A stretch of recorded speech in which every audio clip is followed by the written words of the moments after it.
Greetings, guys. Welcome back to my channel. My name is Monette, and this is my channel, Evolve with Monette. For those of you that are new here, I am a professional intuitive empath, and I want you to know that you had the Zaza Zoo. And just like that, it was always you. And that is a full circle tie-in to the spin-off show that's happening again from Sex and the City all those years ago. And it reminded me, as I was contemplating this morning about some stuff, just finishing up some coffee here, so pardon me. We'll have all of the noises out of the way here shortly. But it reminded me of the scene where after one of the breakups that Carrie has with Mr. Big, she realizes her magic. The narcissist, the toxic person in your life, the ex that took you for granted, whatever moniker you ascribe to them, didn't realize that it was you that had the Zaza Zoo. She's ranting to somebody and she says, and it was me who had the Zaza Zoo the whole time. He wasn't interesting. He wasn't charismatic. He wasn't fun. She's essentially saying, I'm paraphrasing some of these lines, but the word Zaza Zoo became a thing and it was talked about because it was very accurate, right? So what the French call je ne sais quoi, that certain something, that special something, we all traffic in that, especially us empaths. We're quite magical that way. Some of us are beautiful artists. Some of us are singers. Some of us are just creative people that are inhabiting our various elemental selves. Some of us are, politicians. Some of us are corporate America gurus, if you will. Some of us are actually gurus. We run the spectrum of magic. But what you need to know is that wherever you show up, that magic follows you and you are the Zaza Zoo. And I know that's very main character energy, but that's the truth. And that's what you need to know. It's something that you effortlessly do. But in a relationship with the narcissist, they never, ever, ever want you to know that you are the Zaza Zoo. They are attracted to you very specifically because you are the Zaza Zoo. They want to come near you and they gravitate towards you because whatever your light is shines so brightly. Let me take one more sip here, guys.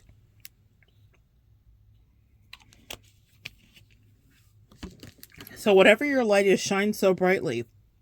And it makes them think, if I could just take a sum of what's on them, then I too could have the Zaza Zoo. And they do a thing that's so incredibly creepy, they watch you so that they can body snatch you. It's a real thing. Many of us have seen it. So at first it seems like love bombing, and then it's a little predatory as they start bragging on you to people when they notice whatever your special certain thing is. And that's interesting. And all of a sudden, they're introducing you before you come into a room where people know about you. And it's not in some prideful way like a bestie or a spouse or whatever. Like, this is my person and she's amazing or whatever. It's different. It's like they're trying to steal whatever your gifts are.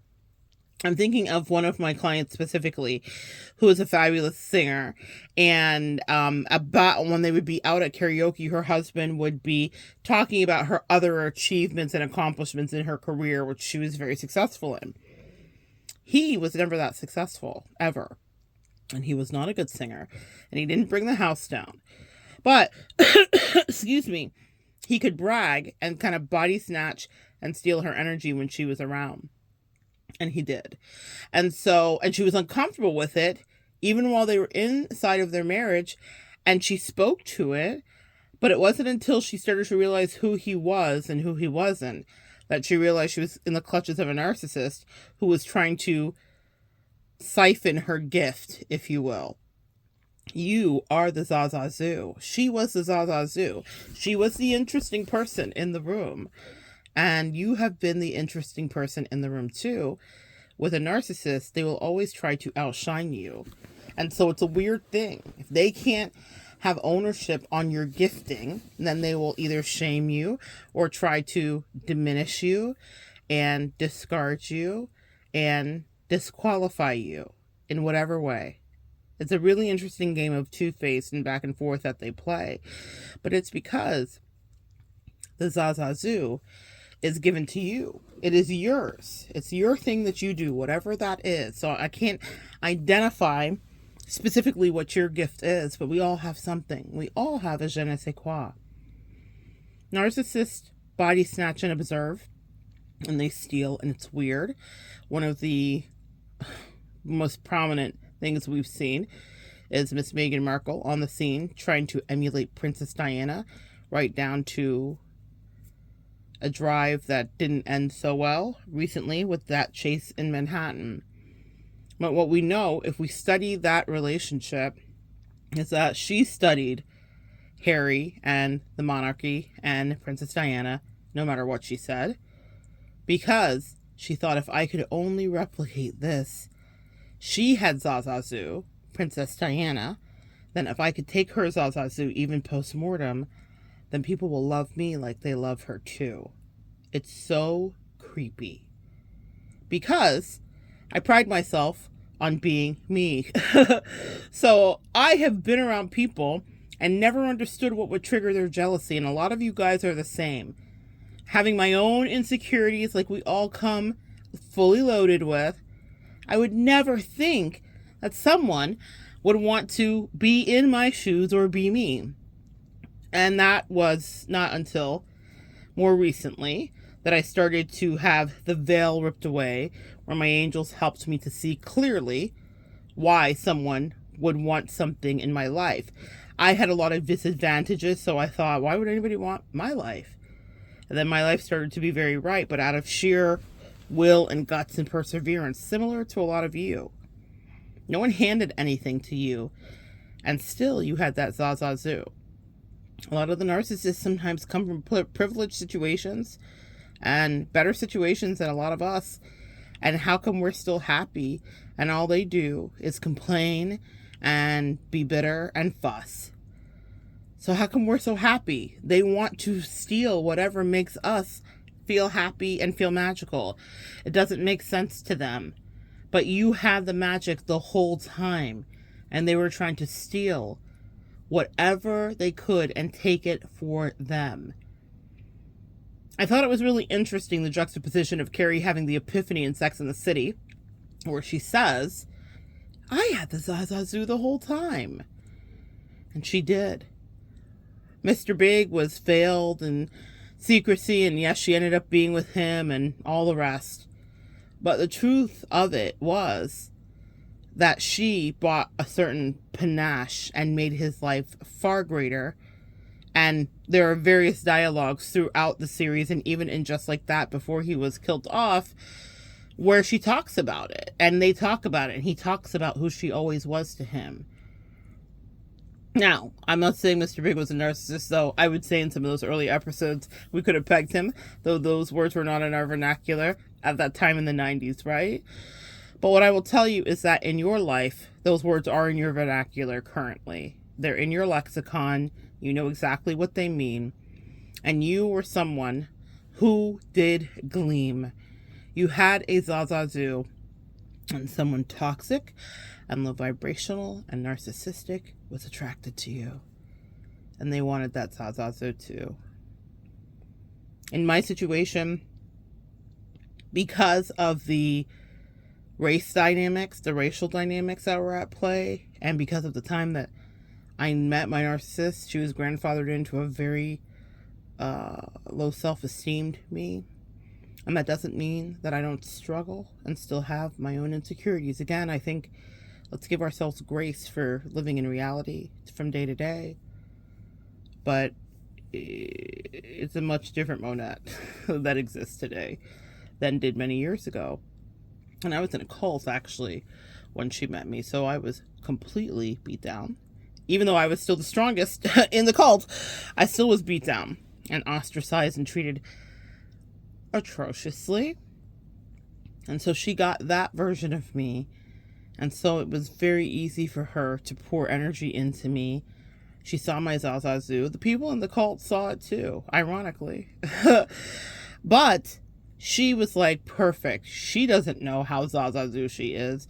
I'm going to keep her right underneath me and keep my, thumb on her energetically and make sure she stays in her place and remind her that I'm the one.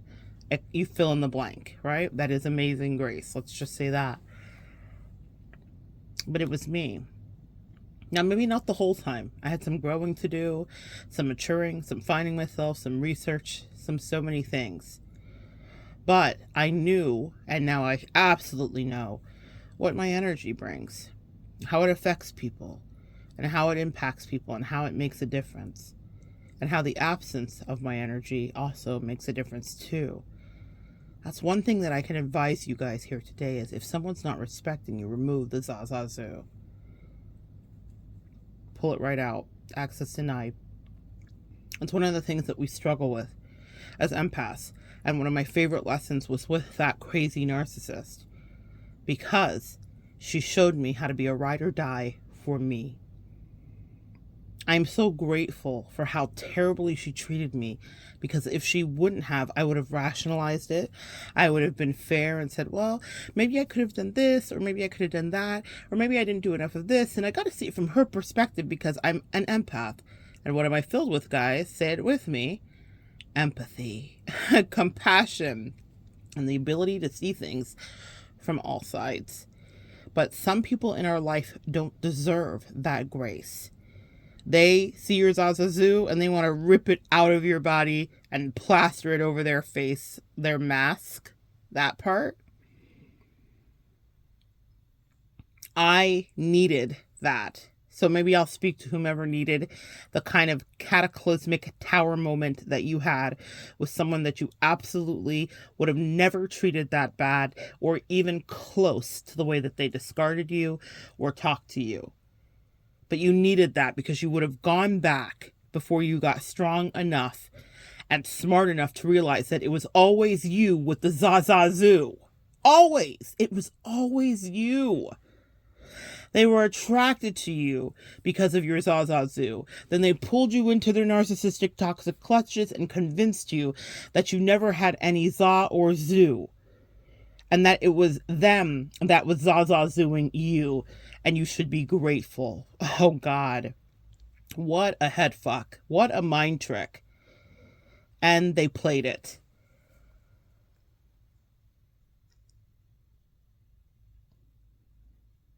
And that was their fatal mistake.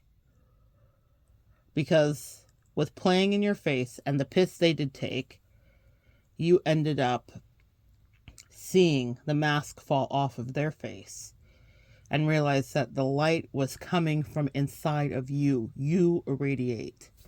You shine. You are kind. You are artistic, smart, funny, empathetic.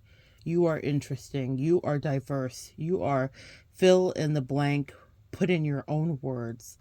You're all of that. You were the sauce. You were the dressing. You were the gift. You were the blessing. You were the education. You were the Rhema word. You were the wise information to be ingested and heard. You were a kind voice. You were a soft shoulder. You were a listening ear. You were the family, the friend, and the lover who cared. You were all in one.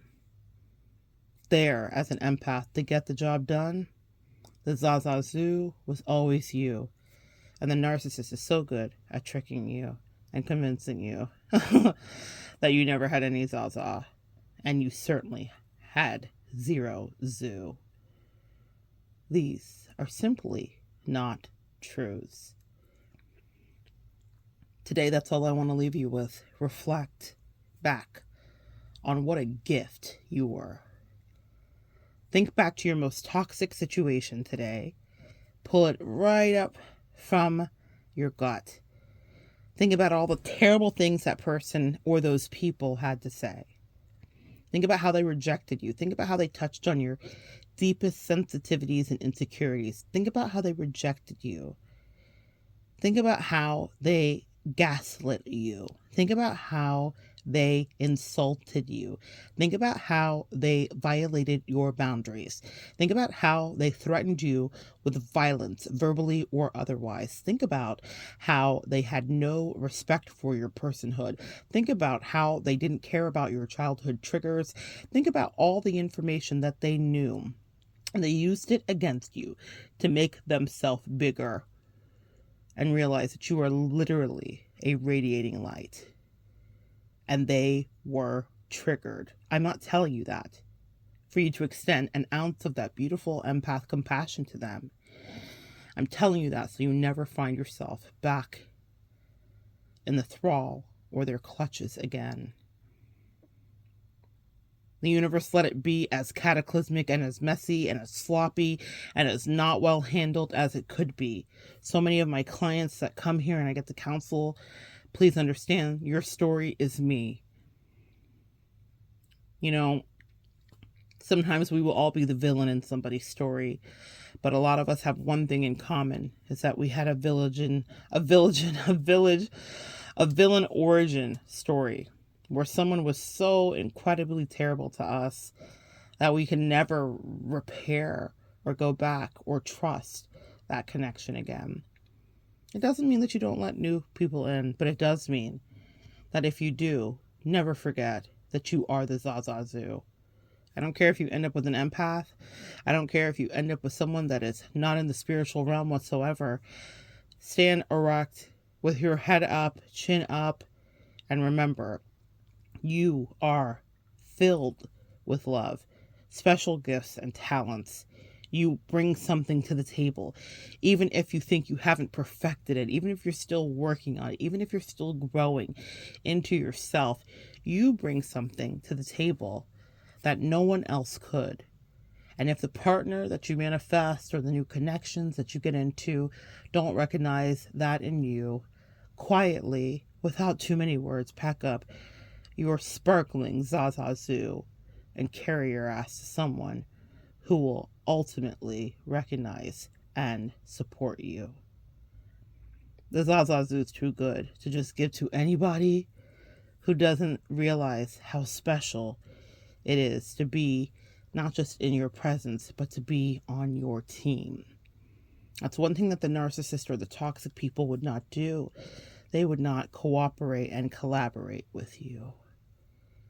And empaths, if I leave you with nothing else today, cooperation and collaboration is a game that we empaths love to play. We were made to engage in that way.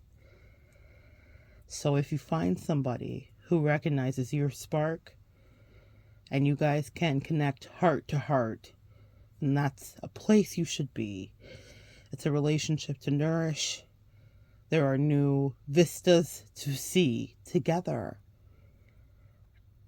And never forget, however, it's your 9/11, if you will, when the towers came down in your life at a random whim by someone else's terroristic will. I'm talking about the narcissist.